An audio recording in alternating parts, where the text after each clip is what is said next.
Well, there is, and nothing can be looked at just in a vacuum. I do want to tell you that there was only one photo of George Zimmerman taken at the actual scene. That was taken by a police officer's iPhone, and he actually snapped it there. Those photos you were just looking at with Zimmerman's other injuries, the broken nose, the bloodied back of the head, those were taken when he got back to the station. And I want to tell you really what's significant in here, too, in terms of there was definitely a fight here. And this is the first time that we have seen evidence of a real fight. All right, Michelle Suskauer, criminal defense attorney out of Naples, Florida. You and I and the rest of our panel looking at these for the first time. What does it say vis-a-vis the case against George Zimmerman? Well, I think these are very, very helpful photos for George Zimmerman. And if you add those along with the autopsy results, I think this really helps his self-defense claim.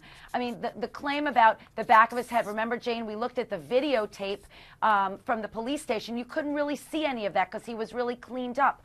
All of the blood, the fact that he had a broken nose, 2 black eyes, there was absolutely a fight here. This is going to be very helpful. I'm sure the defense is very happy with this information. All right, and we're going to talk about 2 other big pieces of news in a moment out of the document dump. But first to Mark Lamont Hill, professor, Columbia University, host Our World with Black Enterprise out of Philadelphia. You're looking at these photos as well. What do they say to you, Mark?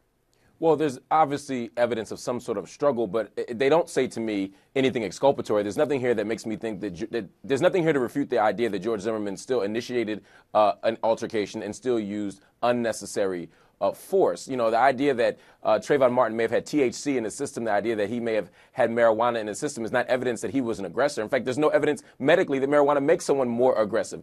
The idea that George Zimmerman had a cut on his nose right here doesn't necessarily mean that his nose was broken. We need some conclusive evidence that his nose was even broken. But again, even if all of it is true, even if he really had bleeding, even if he really had a broken nose, although there was no evidence of that on the camera we saw a few weeks ago, even if all that's true, it doesn't mean that George Zimmerman didn't use unnecessary force. It doesn't mean that he's not guilty of second-degree murder. Right. Let's not jump to conclusions.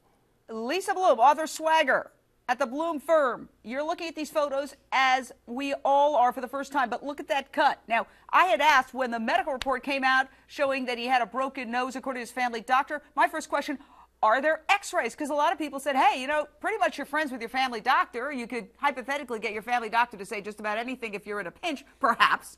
But now we're seeing these photographs. Does it change the equation?